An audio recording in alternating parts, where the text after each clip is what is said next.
Voilà plus de 30 ans qu'il exerce à Vitry-sur-Seine, en banlieue parisienne. Il se retrouve aujourd'hui au centre d'un bras de fer avec la sécurité sociale. Le docteur Didier Poupardin comparaîtra mercredi prochain à Créteil devant le tribunal des affaires de la sécurité sociale. Ce qui lui est reproché, c'est de fournir systématiquement à ses patients les plus gravement atteints des ordonnances entièrement remboursées au nom de l'égal accès aux soins. Un important comité de soutien s'est créé. Il s'est réuni hier. Martine Brézon. 3000 personnes ont déjà signé la pétition pour demander l'arrêt des poursuites judiciaires contre le docteur Poupardin.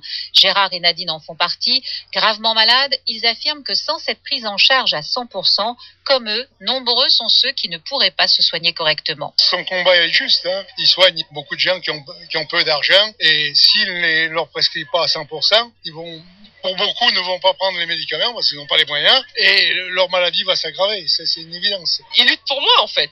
Quand je regarde la note de mes médicaments chaque mois que je prends, c'est 300-400 euros chaque mois.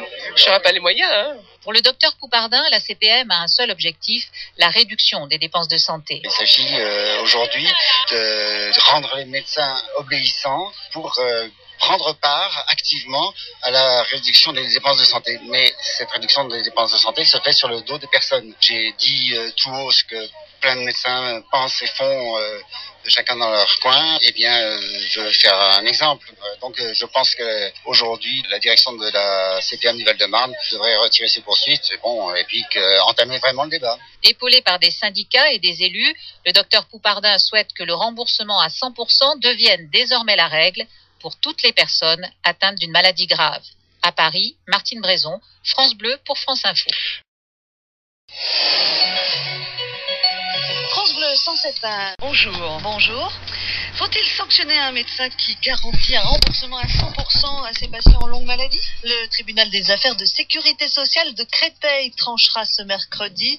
En attendant, la mobilisation en faveur du docteur Poupardin, médecin à Vitry-sur-Seine, se poursuit, comme nous le verrons dans ce journal. À Vitry-sur-Seine, nouveau rassemblement hier en faveur d'un médecin accusé d'être trop généreux envers ses patients avec les sous de la Sécu. Le docteur Poupardin est convoqué ce mercredi devant le tribunal des affaires de sécurité sociale de Créteil. La Sécu lui reproche d'avoir fait bénéficier une cinquantaine de patients en longue maladie de remboursement à 100% indu. Depuis quelques mois, l'affaire fait grand bruit. Une pétition circule, un comité de soutien s'est formé. Pascal Labois est l'un de ses responsables. Pour lui, l'attitude de la CPAM du Val-de-Marne est ni plus ni moins une remise en cause de l'accès aux soins publics pour tous. 3000 personnes ont déjà signé la pétition pour demander l'arrêt des poursuites judiciaires contre le docteur Poupardin. Gérard et Nadine en font partie. Gravement malades, ils affirment que sans cette prise en charge à 100%, comme eux, nombreux sont ceux qui ne pourraient pas se soigner correctement. Je fais partie du comité de soutien parce que je pense que son combat est juste. Il soigne beaucoup de gens qui ont peu d'argent et s'il ne leur prescrit pas à 100%, pour beaucoup, ne vont pas prendre les médicaments parce qu'ils n'ont pas les moyens et leur maladie va s'aggraver. C'est une évidence. Oui, ça, je soutiens totalement le docteur Poupardin dans son combat, tout à fait. Il lutte pour moi, en fait.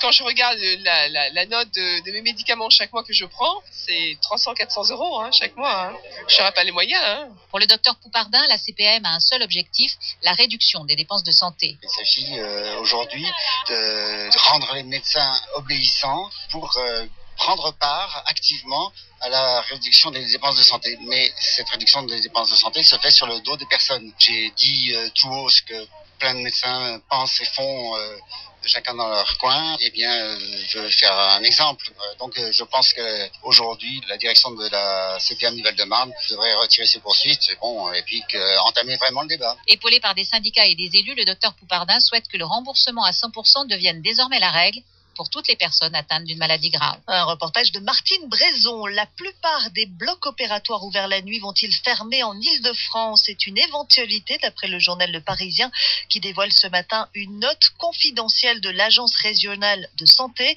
D'après ce document, il pourrait n'y avoir plus qu'un seul service par département ouvert la nuit pour assurer les urgences chirurgicales contre 6 à 11 en moyenne actuellement. Le directeur de l'Agence régionale de santé d'Île-de-France, Claude Evin, affirme que le chantier est en réflexion, que rien n'est arrêté. On en vient à la grande manifestation qui a réuni plusieurs dizaines de milliers de personnes hier à Paris contre la politique sécuritaire du gouvernement jugés xénophobes. Ils étaient 12 000 manifestants à Paris d'après la police, 5 fois plus d'après les organisateurs qui parlent de succès. En tête de cortège, les familles roms de Choisy-le-Roi dont le campement a été rasé le 12 août dernier. Et puis une brochette de responsables d'associations, de syndicats et de partis de gauche, comme Daniel Breuiller, maire écologiste d'Arcueil dans le Val-de-Marne, qui dénonce une politique spectacle. On fait de l'affichage et de la communication, mais les Roms expulsés d'un site sont trimballés d'une ville à l'autre, vont dans des endroits de plus en plus difficiles à vivre pour eux. Après, il ne faut pas tomber dans le piège du simplisme et de dire il n'y a qu'à être bon, généreux, etc. Bien sûr, mais la réponse qui est apportée par ce gouvernement est une anti-réponse, si vous voulez. Il y a la possibilité, il y a 15 000 Roms en France, dans le Val-de-Marne, il y en a, et ben il y a la possibilité de se demander comment on peut les accueillir, et en tous les cas, pas expulser à 6 heures du matin sous la pluie avec des bébés sans se demander ce qu'ils deviennent, et ensuite on les retrouve sous des ponts d'autoroute, dans des endroits tout à fait improbables, sans aucune aide associative. Donc ce qui est fait génère beaucoup plus de troubles à l'ordre public que ça n'en résout.